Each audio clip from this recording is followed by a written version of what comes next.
తలకాయ తిప్పి చూడరా, గిది నా అడ్డా. నేను తెలుసుకున్నాను అనుకో, నీ లారీ మాత్రమే ఎడికెళ్ళి పోతుంది, నువ్వు పోవు.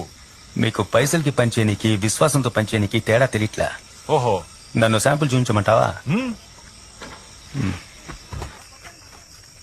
ఈ ముగ్గురు పెద్ద మనుషుల్ని గీడే కొట్టి చంపినోడికి బహుమతి పైసలు 20 లక్షల రూపాయలు.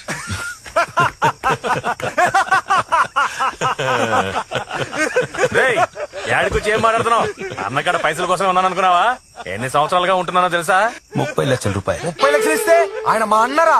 40 లక్షల రూపాయలు. అన్నా ఏంటన్నా ఆడు మాట్లాడుతుంటే ఊరుకున్నావేంటన్నా? నువ్వు ఊరి ఒక్క మాట చెప్పు. 50 లక్షల రూపాయలు. ఏంట్రా పెంచుకుంటూ పోతున్నావు? 60 లక్షల రూపాయలు. కొడితే రాగాడిని. నువ్వు జరుండే అన్నేదో చెప్తున్నాడుగా. 80 లక్షల రూపాయలు. 80 లక్షలా? రే జరగరా. 20 లక్షలు సమంగా పంచుకుని వీళ్ళ సంగతి ఏంటో మేము చూసుకుంటామన్నా.